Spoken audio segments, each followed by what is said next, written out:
Yeah, yeah. Hit that. Okay, we're we're marching on. Dream Warriors, 31 Days of Dread, Day 17. Good movie here. It's polarizing. I'm the only one that likes it. It's a running theme here, especially with the 31 Days of Dread, but it's called Gallow Walkers. And it's got Wesley Snipes in it. It's got Blade. Let's hit that music. It's time to talk.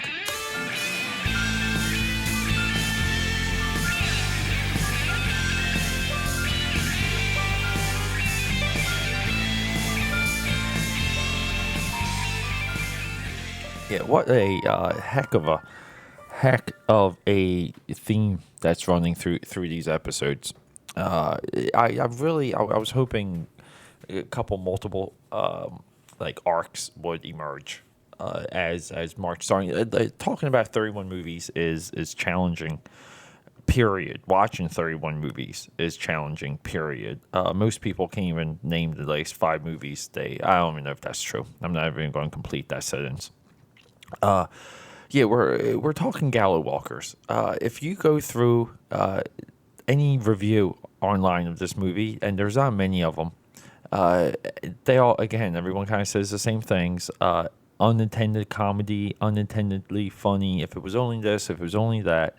Wesley Snipes went to jail for tax, even for tax problems during the making of this movie. It delayed the release. If I'm going from memory, the movie came out in 2012. We're currently, if you all know what year it is, we're in 2017. This movie's been floating around for about 5 years, and I don't know how long it's been on Netflix. But I don't know. It's just something about it. It looked like it was a good movie to watch. I didn't bother watching the trailer, even though I love that you can watch trailers on Netflix and Amazon Prime, and I'm sure Hulu and some of the other services allow trailers. Yeah, so I kind of just jumped right into this movie to give you a little bit of a background. It's a Western horror, I guess like monster movie, monster fest, and it is not intended at all to be taken seriously. This is a very lighthearted movie, and I think it works because of that. Uh, and it stinks. The director, we're just going. We're just going to zoom over here to, uh, yeah, what, some of what I got prepared. It's directed by Andrew Goth. And you know what? Do I say incorrected? No, it is a 2012 movie. Andrew Goth only directed 4 movies, it looks like. Busted, 1999. And Busted seems to be a acronym. I'm not sure what, I don't know what it stands for. Cold and Dark, 2005. Gallow Walkers, 2012. Wow. And Mind Gamers, 2015. And the interesting is his Busted movie, his 1999 movie, has a David Bowie in it, and I would definitely see Busted for Bowie alone. There's not much on him. I almost feel like that this is a whole separate research rabbit hole to go down. Is who is Andrew Goth? He's listed on IMDb as director, actor, writer. I think he's talented. And I like multi-layered people. I like people that can do more than one thing. And who knows? He could be like a great at-home chef. He could be a gardener. He could have other talents and abilities, and I'm sure he does. Who knows? He could maybe tear apart a transmission and put it back together for you. But yeah, so not much on the director, which is sad because I think what he was able to do with this movie, and he put 2 movies together as I was watching this, which really made me enjoy it. A little bit of a plot. This is kind of like somewhat of a zombie undead verse movie, meaning that and I might have to watch it again, but Wesley Snipes has a really deep Western driven backstory. Killed, murdered, comes back and hunts down the people who did him wrong. And he pretty much like an orphan, so he's avenging the family that brought him up. And along the way, there's allies, there's escalating enemies, a couple good villain speeches, and like while I was watching this, my only real issue was I didn't feel like some of it was dirty enough. I thought some of the clothing and the guns and the saddles and even some of the environments just need a little bit more grit, a little bit more dirt. But the movie's wonderfully shot. It's very Western, lots of landscapes. Okay, and I really enjoyed seeing that because westerns are. People always say that when there's ever a good Western movie, they always say the Western has come back. No, the Western has never left, and I really think we're better for it. I think we're better for it as a just film going audience. The Western movie itself is Americana. It is in the fabric of this country. It's a part of history, and it's just stuff I don't think should ever be ignored or turned away from. So I referenced two movies. So part of my enjoyment for this was realizing that this is, and we're going back to the 90s, kids, back to the 90s. 1994, Oblivion. Cowboy. If you're into 80s toys and 80s cartoons, there was a cartoon called Brave Star. So Oblivion was written by Peter David.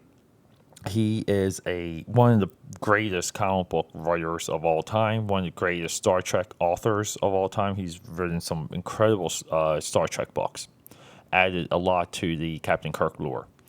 But yeah, Peter David wrote this movie, and it's called Oblivion. And I used to watch it on Cinemax as a kid, and it's just a future cop outpost cowboy science fiction movie. Okay, and right here it says it takes place in the year 3031. The other flip side that this movie is married to is actually one that I just literally love watching this movie. It mesmerizes me because it is, I think, the height of the director's style. The director is Sam Raimi, the guy that brought us the Tobey Maguire Spider-Man movies, that James Franco Oz movie, and Kevin Costner, Love of the Game, which I think completes the Costner baseball trilogy with Bull Durham and Field of Dreams. Oh my God, that was a good brain fart. Same Raimi, hell of a cast, very awesome shot, great premise. Western movies need very simple one or two line plots. Quick and the Dead. I love Quick and the Dead, 1995. Boy, is that movie overlooked. And so Gallow Walkers echoed Oblivion. And I'm no, excuse me, I'm still battling something here. But yeah, it really just made me enjoy it. And I go to the reviews online, and it's just, oh my God, it's just, if we go into like the wiki of Gallow Walkers, oh geez, here we go. Dread Central rated at 1.5 stars and wrote, if you've seen the trailer of Gallow Walkers, then not only have you seen pretty much all the best parts, you're actually, oh my God, I'm so sorry. We're just going to start that over. If you've seen the trailer of Gallow Walkers, then not only have you seen pretty much the best parts, you've actually seen a more lucid version of the movie than the film itself. FearNet wrote, it would take a team of veteran film critics working around the clock to catalog all the things that are wrong with this outrageously goofy movie. Gallow Walkers is funnier by accident. Okay, why do we talk like this as reviewers? This is the language of criticism. I honestly, God, they're giving this movie another one. DVD Talk gave this movie 1.5 out of 5 stars. It's impossible. It's impossible to make a movie that bad. I'm sorry. especially when you got Wesley Snipes, which is why I watched this movie. Wesley Snipes is Wesley Snipes in this movie. He 100% delivered. This movie has awesome deaths, good deaths. What you would want from this type of movie. It has a good villain, well acted villain. I'm not even sure who the guy is. It doesn't matter. It's got a good concept. It's got great design. It has moments. It's got conventional characters, but again, there's no Western that adds a lot of nuance. Most of it's execution that separates one Western from another. There's I don't know, like, is it nuance or is it craftsmanship? People that, again, like, not even like Hateful Eight. It's the craftsmanship, the dialogue makes that movie amazing. It's weird. It's I go down this path and I just kind of get upset. And Wesley Snipes, yeah, I mean he's essentially Blade in this movie, but that's like you want that. I was going to say Passenger 57. It's been a while, too long since I've seen this movie. Oh, and I'm forgetting this. Can we do a side note? Side note coming in.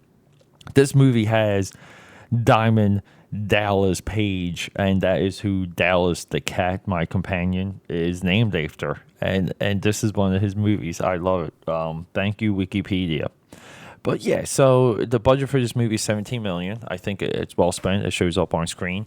It's got some splatter, death effects, computerized blood splatter that can, that comes off bad, cheesy, noticeable sometimes. But what cheap special effect doesn't, right? It's got a nice little like decapitation towards the end. I think it has a good ending. Towards the end of the movie, it explains a little bit of the mythology of the villains.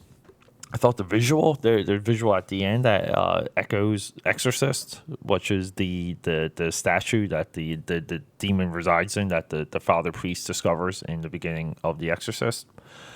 So I don't know really like what else to tell you about the plot of this movie other than like maybe you should just go and check it out and just let me know. Like tune in to that social media, reach out to me, yell at me, tell me I'm crazy for even enjoying this movie or liking it. And again, like what do we do? Do we just sit down and expect Stanley Kubrick, Paul Thomas Anderson, PTA, Nicholas Winding Refn every single time we watch a movie? No, that's exhausting. Those movies are they're tough to watch. They're exhausting. I'm not saying they're great. I'm not saying I don't enjoy them. I'm not saying don't. I'll recommend every Kubrick movie to you. Every single one. Starting with Barry Lyndon. You start with that one. Everyone says Full Metal Jacket or no. Let's go with Barry. Don't even start with Clockwork Orange. Start with Barry. Then go to Lolita, then go to Paths to Glory. And then, you know what? We're going to have a conversation. But it's exhausting if that's your film like repertoire, if that is that's part of your constant consumption. Yeah, it gets to you. I mean, how many times I thought the movie was the second best movie of last year next to Arrival. But how many times can you watch Neon Demon? How many times? It's tough, I enjoyed the movie. Oh, even like Only God Forgives, which everyone tore apart but me. But so, is this a running theme? Is this something that we discovered together within Dream Warriors? That, yeah, I mean, we have a high bar for what is a bad, unwatchable movie, and I'm perfectly okay with that. I don't think I don't do. Am I stupid? Am I less intelligent for watching Gallow Walkers and getting it? Like just getting maybe what the references was and what what Andrew Goth is trying to do with this feature. I don't know. I really wish this movie got a little bit more attention. Was a little bit bigger. Maybe the Wesley Snipes issues. I don't know how much of him going to jail. I even forget. I don't know how long he even went to jail for, if that's even true. But I don't know. Like, did it overlap? Did that affect it? I would like to know. I'm very curious on how well some of that is documented, and I think the backstory for this film is as interesting as the film itself. But yeah, I mean, fault me for enjoying something that people hate. Gallow Walkers. But yeah, I'm going to take a little bit of a pause because I want to look something up. I wanted to look up other Western horror movies, and there's two that I just wanted to get their names correct. And I just wanted to go through some of that before we wrap this up. So give me 1 second, people. Well, that's frustrating. Back in the days when I worked at Hall of Heroes, the comic shop, there was a guy that used to come in that he was a bootlegger, and I just remember buying this what it was like this Australian Western, almost like a zombie movie. It was called Undead, and the guy had like really like two really cool like guns that were like 12 shooters and whatever. They're like almost like cannons, a little bit Hellboyish. But yeah, I don't know. I couldn't dig it up. I didn't want to waste too many times. But I wanted to talk about that and Bone Tomahawk with Kurt Russell, 2015. Bone Tomahawk plays it straight, and I think that's probably the best horror Western movie ever made. Again, horror and westerns is we don't have many of them, but Gallow Walkers I definitely would, like that is a top five, possibly top 10. I think it's hard to fill 10 slots in for horror westerns, but yeah, I mean, Gallow Walkers is in a slim category, a slim genre within westerns and within horror, but the movie's fun. The movie pays off, and it has Blade's in this movie, and he's got guns, and he's got like a cool facial hair, and there's blood in this movie, and there's desert, and there's mountains, and there's wide panoramic shots, and some of it just looks beautiful, and there's weird abstract visuals, kind of like Road Warrior type things or Fury Road. So I don't know. Hey, sit down, watch this movie, have a good time. I'm saying, go watch Gallow Walkers. It's a recommendation, and I think it's polarizing. And let's all go online and just give this movie good reviews and see if we can change the tide. And I want to do more with this. This might be a little bit one of my missions along the way. So hey, it's Peter signing off. Everyone, enjoy yourselves. Have a good day.